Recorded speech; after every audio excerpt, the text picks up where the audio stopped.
Salut les investisseurs malins, j'espère que tu vas bien. Je m'appelle Gabriel Jarosson et aujourd'hui je vais te parler de la levée de fonds d'Optireno en ce moment en direct sur SoWeFund. C'est un beau matin ensoleillé d'avril. Toi tu vas voir cette vidéo dimanche soir. On va regarder tout ça ensemble à l'aide de mes critères d'investissement. Si c'est ta première fois ici, si ce n'est pas encore le cas, je voudrais avant de commencer t'inviter à cliquer sur le bouton s'abonner juste en dessous de cette vidéo pour t'abonner à la chaîne YouTube Léonis, ne rater aucune de mes vidéos dès qu'elles sortent et rejoindre plusieurs milliers d'investisseurs malins. C'est parti.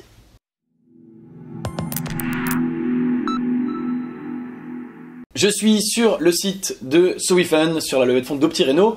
Vous avez été nombreux à me demander ce que j'en pensais, donc ça y est, la vidéo est là et je suis comme d'habitude armé de mes critères d'investissement gagnants. Comme d'habitude, si c'est ta première fois ici, si tu ne connais pas ces critères, je t'invite à les télécharger sur le bouton juste en dessous de cette vidéo. C'est un des premiers liens dans la description de la vidéo YouTube. C'est mes critères d'investissement gagnants. C'est un document d'une dizaine de pages que je t'invite fortement à lire avant de regarder cette vidéo. Sinon, tu ne vas rien comprendre. Et si tu connais déjà les critères, donc on avance. Comme d'habitude, j'ai pas regardé le projet en détail. Je viens de regarder cette petite vidéo de présentation qui explique que Optireno cherche à rénover les bâtiments pour l'efficacité énergétique. Je n'en sais pas beaucoup plus. On va donc regarder ça ensemble et essayer de remplir un certain nombre de ces critères. On y va. Donc, Optireno est un maître d'œuvre et contractant général spécialisé dans la rénovation immobilière. L'entreprise propose à ses clients particuliers et professionnels un projet clé en main, étude, conception, financement, coordination et réalisation des travaux.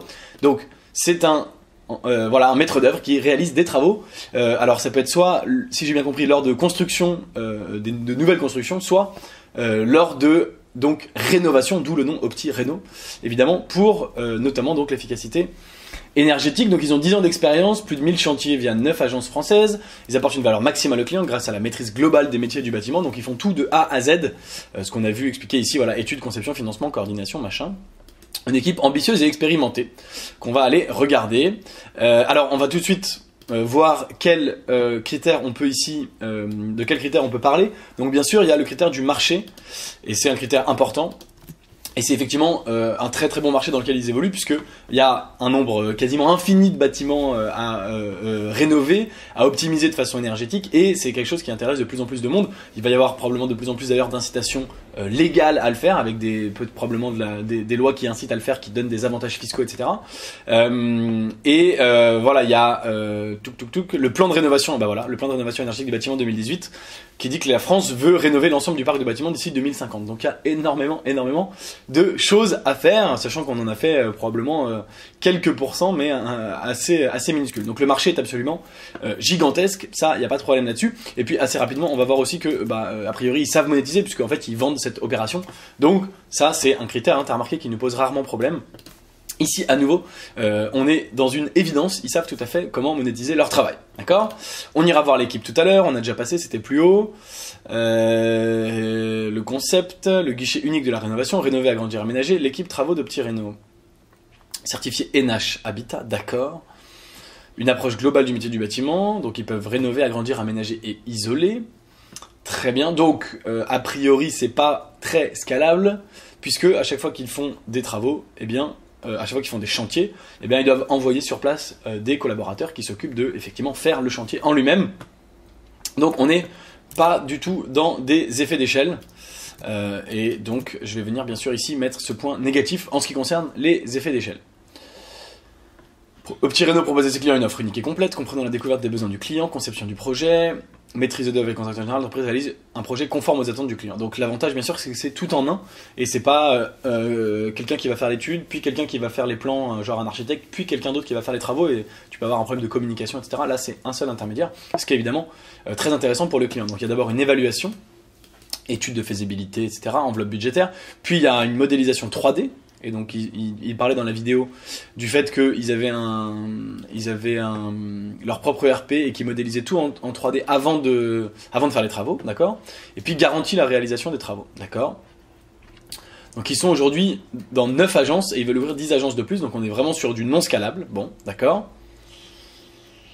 Donc c'est un métier finalement pas scalable, pas start-up, mais sur quelque chose où il y a un besoin fondamental énorme en France, d'accord. Donc tu le sais, c'est pas forcément le type de boîte dans lequel j'investis parce que c'est pas une boîte du numérique, c'est pas une boîte tech, mais cela dit, on va regarder quand même tout ça, avec donc bien sûr cette évidence qu'on n'a pas de scalabilité, pas d'effet d'échelle. Alors, la stratégie d'acquisition. Ils ont débuté en juillet 2018 une croissance du trafic de 300%, d'accord? Donc ils ont une stratégie web, une stratégie d'achat de contact, une cellule marketing, ça c'est très bien. Le modèle économique. Alors, ils ont une marge de 10% sur la conception. Ils sous-traitent... Ah oui, en fait, ils sous-traitent tout. Ah, mais c'est malin. D'accord. Donc en fait... Ah ah. Donc en fait... là, ils ont une marge sur les artisans de 23%, sur les fournisseurs de 35%, et sur les sous-traitants de 10%. Mais donc, ils ne feraient rien, ils seraient simplement une boîte en ligne, et donc il y aurait des effets d'échelle. C'est incroyable ça. Alors attends, je remonte. C'est intéressant ce qui se passe. Un réseau d'agences en propre. Donc c'est bien qu'ils ont leurs propres agences quand même. Ils ont leurs propres agences pour faire l'acquisition client, mais c'est tout. Et le reste, tout est sous-traité. Ça, c'est vachement malin. Une fois que le client a décidé de réaliser ce travaux... Touk. Ouais. Alors ça me plaît pas mal, parce que du coup, bon, ils ont bien sûr des agences, mais c'est pas eux... Enfin, eux, ils ne font rien. Ils sous-traitent tout à d'autres boîtes avec des marges. Donc c'est pas mal du tout. Donc ils ont Optitech, le premier ERP dédié à la rénovation. Donc ça, c'est bien sûr un petit outil supplémentaire. Peut-être un unfair advantage, on va voir. Touk. Donc, je reviens sur ce que j'ai dit. Achat de contact, modèle économique. Donc, voilà, c'est un peu mieux sur les effets d'échelle. Je vais mettre rouge-vert, et pas que rouge ou pas que vert, parce qu'il y a quand même des agences pour l'acquisition client. Ils pourraient faire peut-être que la partie web, mais je pense que ça rassure beaucoup de monde d'aller voir en agence. En revanche, c'est donc potentiellement scalable, puisque, eh bien, voilà, eux, ils ne font rien, entre guillemets. Ils font pas rien, hein, bien sûr, mais tout ce qui est le dur du boulot, eh ben, ils vont sous-traiter là un bureau d'études, là à des sous-traitants, des artisans. Et donc, eux, finalement, ils montent le dossier, ils font le SAV, etc. Mais c'est pas eux qui font le gros du boulot, et ils prennent une marge qui est inférieure à 50%, ce qui leur vaut bien sûr ce point négatif, même si c'est sur potentiellement des grosses enveloppes, parce que c'est des enveloppes de travaux qui peuvent être en dizaines, bien sûr, en centaines, voire pourquoi pas en millions d'euros, centaines de milliers d'euros ou en millions d'euros, mais une marge en dessous de 50%, même très très basse là, 5%, c'est quand même très très chaud. Touk, d'accord. Alors, une équipe de donc Vincent Roussel, on va aller voir son profil tout à l'heure. Un modèle économique fiable, donc 4 axes, d'accord. Forte visibilité numérique, des certifications et des prix, c'est très bien. Plus de 1000 chantiers réalisés. Touk. Un boom à venir du marché. Ouais, le marché, bien sûr, c'est sûr que c'est vraiment un très très beau marché. On va lui mettre deux points verts, voilà. Marché très prometteur, la concurrence, ils sont plus dans la réalisation que dans la mise en relation et monolo multilo. Ouais, donc eux ils disent qu'ils sont concurrents directement de Bouygues et de Vinci. Bon, pas évident, pas sûr que ce soit facile d'être concurrent de ces gens-là, mais pourquoi pas. Facteur de risque, concurrence, historique, gouvernance, barrière à l'entrée, très bien, valorisation, potentiel de croissance. D'accord, intéressant. Alors, plus de 10 ans d'expérience, plus de 1000 chantiers réalisés via 9 agences, donc ça c'est pas vraiment une barrière à l'entrée, mais bon ok, l'entreprise apporte une très grande valeur à ses clients via la maîtrise globale des métiers du bâtiment ainsi qu'à des process rigoureux depuis la démarche commerciale jusqu'à la livraison du projet. C'est dommage, ça c'était effectivement une belle occasion de parler d'unfair advantage, barrière à l'entrée, hein, c'est un petit peu la même chose, mais je trouve que on n'a pas grand chose, ils ont 10 ans d'expérience, bon, ils ont 9 agences, ouais, mais les agences ça s'ouvre quand même assez facilement si tu as de l'argent. Alors, en revanche, la concurrence est forte. 2013 à 2016, une croissance mal maîtrisée, donc en plus c'est une boîte hyper vieille. Enfin hyper vieille, on va aller voir combien de temps a cette boîte. Bon, il nous manque un certain nombre d'éléments.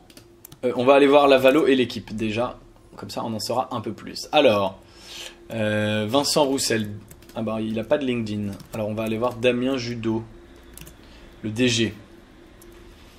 Donc il est à Annecy, il fait ça depuis 3 ans, et bon, c'est tout, d'accord, très bien. Et Vincent Roussel, est-ce qu'il aurait pas de profil LinkedIn? Il y en a plein des Vincent Roussel, visiblement. Mais pas celui qu'on veut, à quoi il ressemble? À ça, d'accord. Non, il n'y a pas de Vincent Roussel qui correspond à ce profil, donc on ne sait pas ce qu'il a fait avant. Ça c'est évidemment un peu chiant, à moins que ce soit lui, gestionnaire. Ça m'étonnerait. Qu'est-ce qu'il a ce profil? Bon, gestionnaire, on n'a rien, d'accord. Et on a Corinne, fondatrice et directrice de développement, qu'on a aperçue dans la vidéo. Fondatrice de Petit Reno. C'est une ancienne de chez Saint-Gobain, elle en parle dans la vidéo. Donc elle a une expérience métier. Et elle a fondé aussi une autre boîte. Donc ça j'aime beaucoup. C'est une expérience en entrepreneuriat, même si peut-être visiblement échouée ou pas. Enfin en tout cas arrêtée. Peut-être que d'ailleurs elle l'a, je sais pas, revendu ou quoi. Bon, c'est pas écrit. Mais donc bien sûr une équipe donc de plusieurs personnes, probablement complémentaires. On espère que Vincent. Alors il y avait quand même des choses qui étaient indiquées sur Vincent.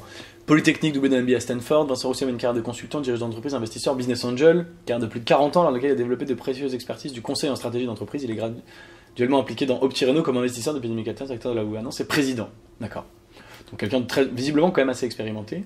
Il n'a pas une formation visiblement dans la rénovation du bâtiment. C'est Damien, lui, menuiserie chez les Compagnons du Devoir.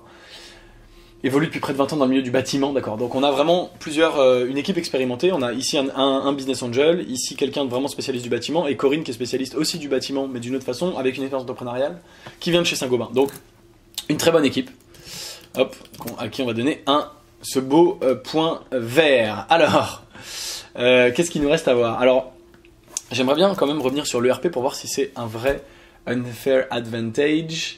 Les briques technologiques, ERP BIM. Donc BIM, en fait, c'est peut-être l'évolution logique, si j'ai bien compris, ça a peut-être été réintégré dans Opti Reno. Bon, c'est très bien. Qu'est-ce que... L'amélioration, donc ils veulent l'améliorer, d'accord. Alors, on va regarder s'il y a des brevets, je ne crois pas, non. Technologie. D'accord, de lourds investissements technologiques, outils de contrôle. L'ouverture de nouvelles agences, utilisation de technologies avancées permettra à l'entreprise de passer de 13 à 31 millions d'euros de chiffre d'affaires. Donc là aujourd'hui ils sont à peu près à 13 millions d'euros de chiffre d'affaires. C'était le point suivant. Pour moi il n'y a pas spécialement d'unfair advantage à part donc, enfin il y a des tout petits unfair advantage mais qui sont, voilà, c'est donc effectivement les 10 ans d'expérience, les 9 agences, l'équipe expérimentée, ça c'est important l'équipe expérimentée, mais c'est pas un vrai unfair advantage genre notre ERP il est breveté, c'est un truc de malade, etc. Donc je suis pas hyper convaincu sur l'unfair advantage. On va mettre pareil mi-figue mi-raisin.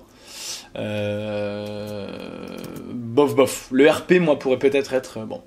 Alors la valo c'est 3 450 000 sur une boîte qui a fait donc 6,7 millions d'euros de chiffre d'affaires, mais bien sûr qui a perdu de l'argent. Donc normalement la valo on est quand même plutôt en général sur des multiples du résultat net, donc là voilà on serait sur une valo négative.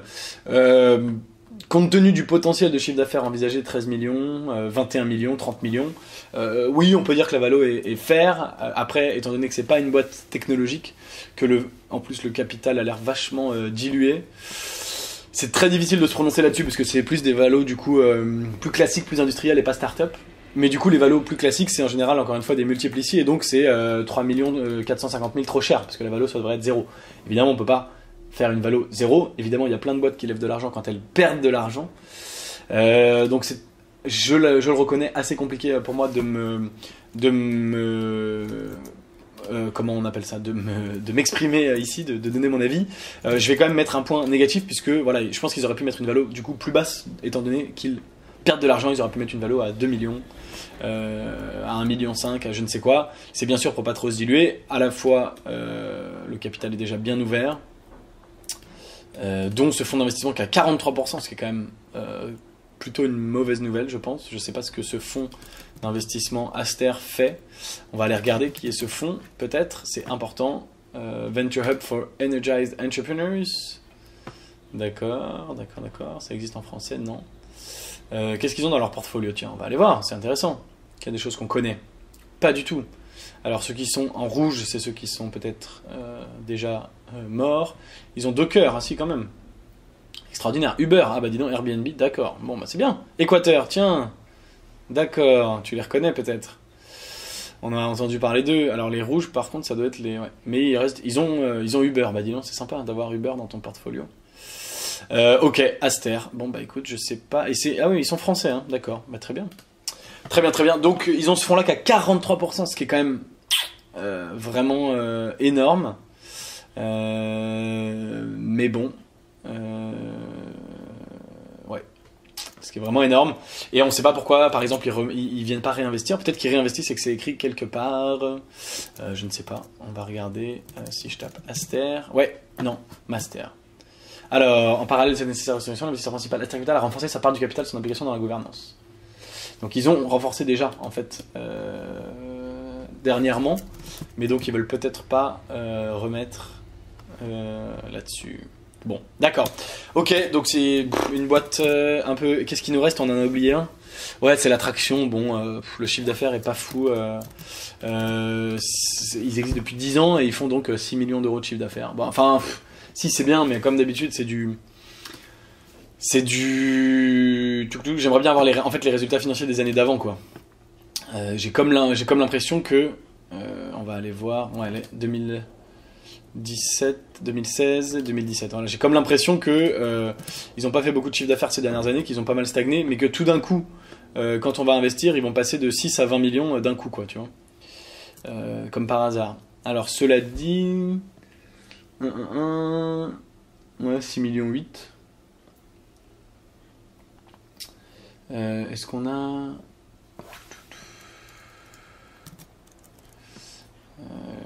Cabis, statut... Ouais, non, on a que ça. 2016... Contribution, bim bam boum... Frais alloués... Montant des rémunérations, autres frais, éléments... Fonds, ouais, on n'a pas leur chiffre d'affaires, hein, je crois. Je suis en train de regarder si c'est une de ces lignes, mais non, parce que ça c'est le bilan, donc c'est normal.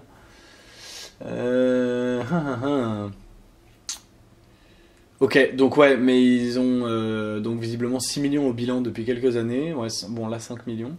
Et en 2016 et 6 millions en 2017. Ce qui ne... Bon, ce qui veut... Enfin, à mon avis, du coup, ils n'ont pas dû faire beaucoup plus que 6 millions de chiffre d'affaires les années précédentes. Mais on te fait croire que... enfin, on te fait croire. Les chiffres qui sont annoncés ici, c'est que ça va passer à 13, puis à 20, puis à 30. Bon, why not? Mais encore une fois, je trouve que l'attraction n'a pas été hyper présent. Donc voilà pour mon analyse de Opti Reno. Si tu veux savoir si j'investis ou pas dans cette startup, je te donne rendez-vous dans le club privé startup. Le lien est dans la description. Encore une fois, le fait qu'il y ait des points rouges ne veut pas dire que je n'investis pas, ça dépend. Et le fait qu'il y ait que des points verts ne veut pas dire que j'investis. Si tu veux savoir si j'investis, donc rendez-vous dans le club privé. Par ailleurs, dans ce club privé, et c'est ça qui est intéressant pour toi, je te donnerai également accès, si tu souhaites le rejoindre, à des opportunités d'investissement dans des startups qui ne sont pas sur les plateformes, des startups auxquelles tu n'aurais pas eu accès en dehors de ce club privé. Des startups assez géniales. On a fait quelques investissements récemment dans la Silicon Valley, par exemple. Des trucs assez sympas. Donc, le lien est juste en dessous. Merci d'avoir regardé jusqu'ici. Donne-moi ton avis en commentaire sur Opti Reno. Dis-moi ce que tu en penses. Est-ce que tu es d'accord avec mes critères d'investissement ou pas? Enfin, avec mon analyse. Pas évidente d'ailleurs, mais intéressante, bien sûr. Dis-moi ça en commentaire. Si la vidéo t'a plu, bien sûr, aime-la. Partage-la. Si t'es pas encore abonné à la chaîne YouTube Léonis, je pense que c'est vraiment le moment de le faire. Et moi, je te dis à très bientôt pour une prochaine vidéo. En attendant la suivante, tu peux regarder une autre vidéo de moi juste au-dessus de ma tête. Ciao.